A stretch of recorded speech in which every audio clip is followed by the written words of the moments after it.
Hello, my name's Julian Edgar and I'm the author of the book you see in front of you, Car Electrical and Electronic Systems.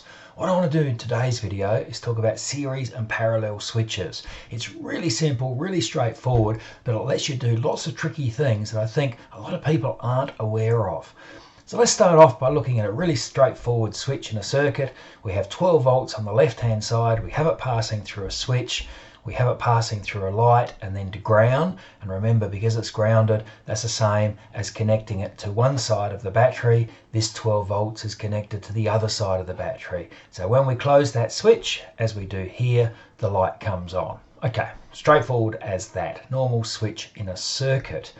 Now, let's put two switches in series. Now, series means one after the other. So here's switch 1, here's switch 2. We have the light bulb still. We have 12 volts on this side, but I haven't bothered showing it. And we have ground on that side.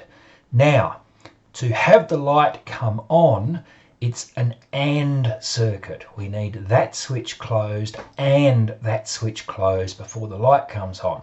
Now, when would you use such a series of switches in a car? Well, you might have a hidden switch in series with the ignition switch, and before the car can be started, say an older car, you have to close that hidden switch and then turn on the ignition switch. So both switches have to be closed before the car will actually start.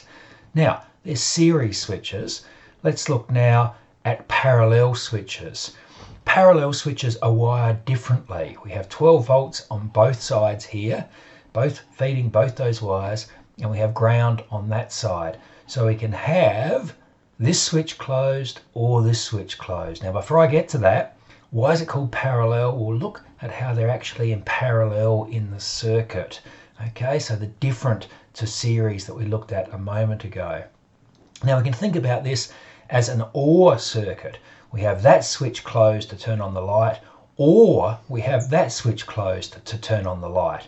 And of course, the normal door courtesy lights in a car are typically arranged in this way. It can be that one or that one, the driver's door switch or the passenger door switch, and the light will still come on. Now, that's using mechanical switches, but the same logic, the same ideas apply if you replace those mechanical switches with electronic switches. Let's have a look at that idea. So an electronic switch, which closes when a certain magnitude of whatever it's sensing is reached, could be a temperature switch, closes when it gets to say 60 degrees Celsius. It could be a voltage switch, closes when it gets to say 4.5 volts, or it could be an RPM switch, closes when the engine reaches say 6,000 RPM. But it's still an on-off switch, but it closes when that particular parameter reaches its threshold. Now, why am I talking about electronic switches? Because they can be organized in series and parallel circuits in exactly the same way as we looked at with the mechanical switch. Let's take a look. So here we've got two switches. I hope you could see immediately that they're in parallel, and we're operating a pump. Now, water-air intercooling system seems a popular topic in these videos, where a pump circulates the water in the intercooling system, and we could have that pump controlled by either a throttle position voltage switch, in other words, the pump goes to a higher speed or even just switches on when you have your foot down a long way, and so the voltage coming out of the throttle position sensor is high, or we could have the pump operate whenever the intake air temperature is high. In other words, we've got two control mechanisms now for the pump. Whenever you put your foot down, irrespective of the temperature of the intake air, the pump will run. But even when you haven't got your foot down beyond that point, if the intake air temperature rises to a certain point, again, the pump will run. Now, these could be two electronic switches. There's cheap as dirt on eBay. You could just use voltage switches for both of those as it happens, and just monitor voltages that are already there on the car. But you can see how the logic requires, in this case, parallel switches if either throttle position or intake air temperature, or both if they happen to occur at the same time, are going to control the switching on of that pump. Now, we can use exactly the same sensors, exactly the same voltage switches, but we can change it, if we want, to a series circuit.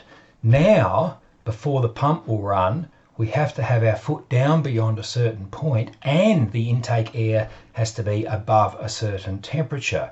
So it has to have both occurring at the same time before the pump will run.